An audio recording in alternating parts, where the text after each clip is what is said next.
It's a new day on Deep Space Nine, and Quark's having a right proper mare. His replicator's been on the blink all day, and it's Dax who eventually comes to fix things.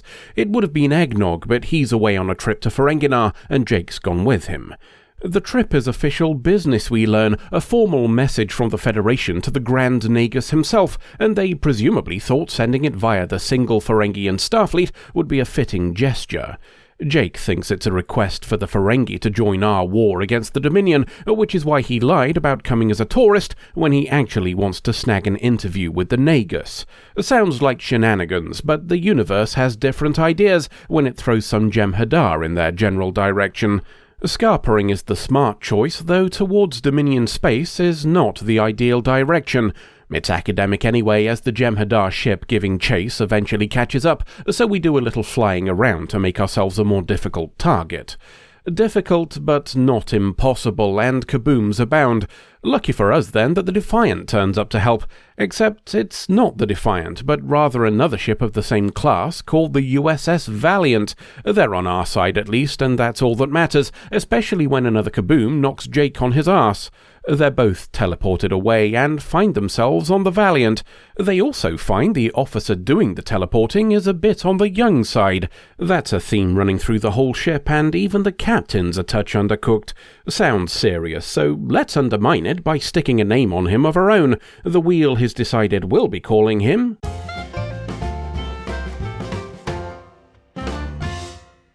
Dwayne Dibley? Dwayne Dibley, offered by Lieutenant Matt F. While Dwayne Dibley and his mates deal with the fight, Eggnog's recognized them as members of Red Squad, an elite group of Starfleet cadets. We last saw them doing a bit of the old domestic terrorism to aid a coup d'etat of the Federation, but that doesn't seem to have affected their careers at all. It certainly hasn't stopped the guy who told Cisco all about it a couple of years back from still being here.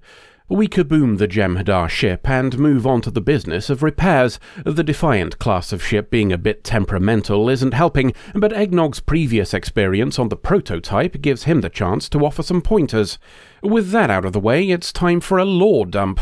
While Jake gets checked in sickbay, Eggnog's having a chat with Captain Dibley in his ready room. Long story short, Red Squad were being taken out for a training exercise when war with the Dominion broke out. The bit of space they were in switched to being Dominion territory, and they've been behind enemy lines ever since. The handful of regular Starfleet officers who were here to evaluate them all did a dead pretty quickly, though the former captain lasted long enough to hand the reins over to Dwayne here. He's promoted others where needed to keep the ship running, and he wants to do the same to Eggnog. His experience on the Defiant makes him the best choice for chief engineer, and it'll also mean he jumps 3 ranks. Besides, Dwayne Dibley needs all the help he can get if he's going to follow the orders that were addressed to his predecessor, to spy on a new and particularly deadly Dominion battleship. Not everybody is adapting to the change so well as Captain Dwayne Dibley. The cadet who teleported us over and also patched up Jake is talking to him in the mess hall. The conversation turns to her origins, a settlement on Earth's moon, and telling him about it makes her emotional to the point of giving an excuse and leaving. Eggnog's settling in at least. He's fixing a problem which has limited the ship to low warp speeds for quite some time. The solution is turning off all the safeties, but he's able to back that up by saying they did it on the Defiant and it hasn't blown up yet. Dwayne Dibley's willing to give it a shot, and off we go. While we travel, he goes to sickbay for a little, definitely nothing to worry about, pill popping. He sees the cadet Jake was talking to while he's there, and that she's visibly upset. Which is why Jake is subsequently summoned to a room to be asked about what happened. One man's asking about home is another man's inciting psychological harm, which is why Dwayne thinks it would be best if Jake stuck to observing from now on. He's a reporter after all, and cadets being left in charge of a ship is a great story. All he has to do for a prize-winning piece is step back and watch. Suitably admonished, Jake leaves, giving Dwayne's second-in-command a chance to air her concerns, not just about Jake, but also about Dwayne not getting much sleep of late. He waves her worries away, and she leaves too, meaning he's alone when he gobbles some more pills. Jake's feeling of things being a touch screwy aren't helped when he learns Eggnog is now a member of the crew. Eggnog's so pleased about the promotion, he hasn't even noticed that he's wearing the pips of a junior grade lieutenant instead of the lieutenant commander he was promised. We'll have to debate that later, as a bigger problem has arrived. Now we're able to fly at decent speeds, we've finally been able to catch up with that Dominion battleship Dwayne Dibley is intent on scanning. On the plus side, he's at least smart enough to not fly right up to them and check for ourselves. We're going to fire a probe at it instead, and one with a very low probability of being detected. When Jake asks just how low, he's told to piss off by Dwayne's second-in-command. Good news. The probe did its job and we can all go home. Well, we could if Captain Dwayne Dibley hadn't decided we're going to attack instead. Those scans turned up a design flaw that nobody in the Dominion noticed, but a group of Starfleet cadets figured out after a quick look. Targeting the flaw with a particular flavour of radiation wibbly will make the whole ship kaboom. I mean, okay, we'll need to get real close to make that happen, but it's a very dangerous ship, so we should protect the Federation by taking the chance. Jake pointing out that even his dad would consider this whole plan to be complete fucking nonsense doesn't convince anybody, so we're going to give it a go. Jake's still trying to convince Eggnog later, an exchange that's being observed by Dwayne Dibley. He's not impressed by the talk, and even less impressed that Jake's found out he's been chomping stimulant pills like a starving man at a free buffet. The attempt doesn't convince Eggnog, but it does convince Dwayne to have some of his crew point weapons at Jake and escort him to the brig. One montage later, and it's fight time. Dwayne Dibley gives a stirring speech like what proper captains do, then we start the fight. It's all going swimmingly until we get into range of their weapons, then we take a proper kicking. Still, we manage to fart out the firework at the weak point and celebrate when there's a massive kaboom. The celebration ends when we realise it's not done a bloody thing, and we start getting our asses handed to us again. Dwayne Dibley takes a kaboom to the face and carks it, as do a few others on the bridge. Soon it's just Eggnog and the cadet who got homesick earlier, and Eggnog has enough self-preservation instinct to realise it's time to get the bloody hell out of here. The ship's buggered, so that means escape pods. He hears Jake screaming for help during the evacuation, and they all leg it together. Others manage to get to escape pods as well from the looks of things, which was all rather pointless when they just get kaboomed by weapons fire. All except one, that is, and the single solitary surviving pod flies off as the Valiant goes up in flames. Sisko's taking a pootle about in the Defiant because reasons. Maybe he just fancied a change. Either way, it's lucky he did, as they pick up a distress call. They're a bit surprised to discover it's from a ship lost some 8 months back, but we might as well check it out. Sneaky bastard mode means we can look without being seen. Not that we're using it according to this external shot that's been mirrored, so the running lights are on the wrong side. Yes, I'm still checking that. They found the escape pod, though. Sisko confirms there were no others, which makes Jake, Eggnog, and the homesick cadet the only survivors. It's a story worth telling, thinks Jake, though he's not sure exactly what to tell. Eggnog suggests it being a story about Dwayne Dibley leading others who trusted him to destruction, but the cadet thinks that's unfair, and it would have been fine if only the rest of the crew had been as good as the captain. Writing both seems the fairest option to Eggnog, so we'll leave him to contemplate how good people can still be terrible leaders until the next adventure. Right, buckle up kids, 'cause I've got some complaints about this one. If you've been here for a while, you'll know that I'm often willing to overlook some logical missteps in the service of a story, but there are limits to any rule. First off, how does the timeline of this even work? The Valiant was reported lost over 8 months ago, which would make those super urgent orders to recon the new ship at least 8 months old. So, what, we've been pootling around for that long trying to carry out a clearly very time-sensitive task, repeating the same actions of trying to catch up with a ship and failing because of a speed limit that we simply cannot fix?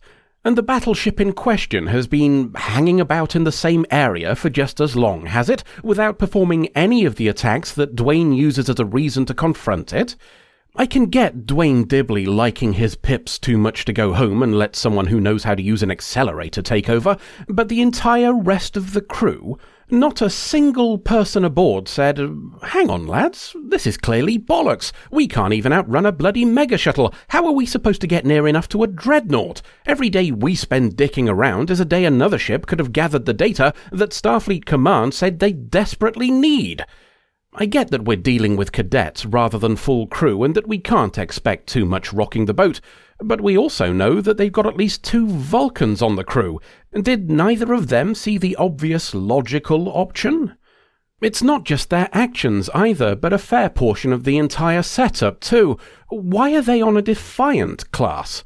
I get that they needed something compact so it could be crewed by a small squad, but a Defiant, a ship with a known reputation for being technologically cantankerous? And how does that make any sort of sense logistically? 8 months back was a time when war with the Dominion was considered by Starfleet Command to be basically inevitable. And it wasn't that long since we were in open hostilities with the Klingons.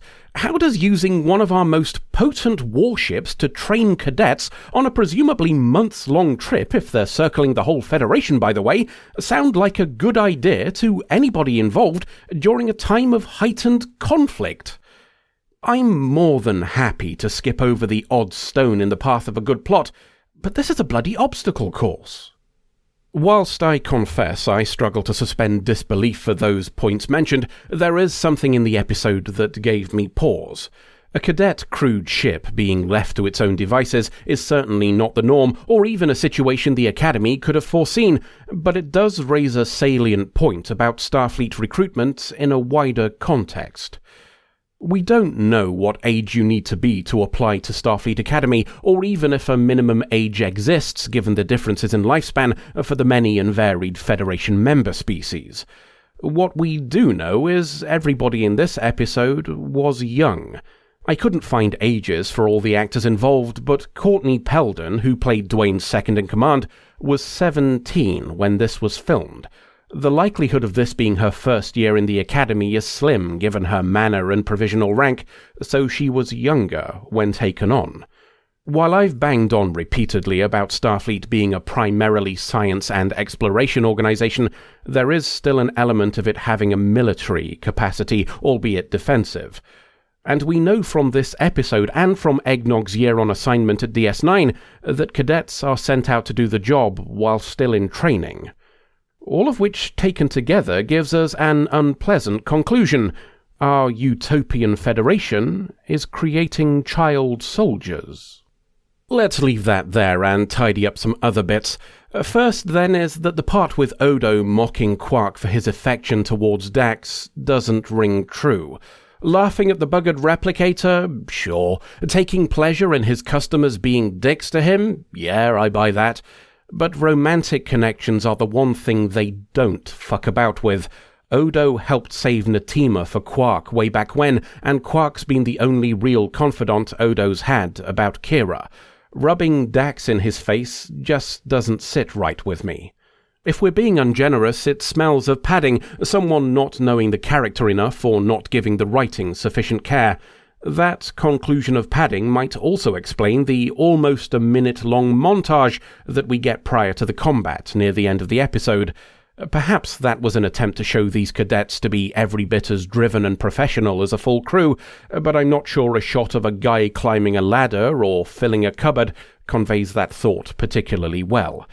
Perhaps I'm being unfair because of how much I struggle to buy a lot of the plot, but I can't help feel some sections in this one had the distinct air of being unpolished. That's enough negativity, so let's try and end on a positive. Some people might watch this and ask why Red Squad still exists. As I mentioned before, we last saw them destroying the power supply to Earth as part of an attempted takeover. Such an act getting you booted out of the Academy seems like a logical conclusion, but I think it fits the Federation's proclaimed morals to say the kids wouldn't have been punished for following the orders of lying admirals. Forgiving them's one thing, though, keeping them around quite another. Starfleet might have given them a pass, possibly in part to make the whole thing go away given their involvement, but we also know how they deal with things that are politically difficult. The idea of Red Squad being sent on some nice long training exercises solves that problem nicely. They get to still think they're the elite, and those in charge can forget about the terrorism cadets until things have cooled down. I might not agree with the choice of ship, but I will give credit where it's due to the underlying concept. Bundling off the problem children fits the established pattern very well indeed. End of episode. Personally, I never really saw the appeal of that one. Dancing hamsters is just silly as far as I'm concerned. Please kill me. And then there was that one about a guy buying a base or something. I didn't understand that one. Absolutely fascinating. So, anyway, about that exit. And then there was me, of course. They called me the dancing baby.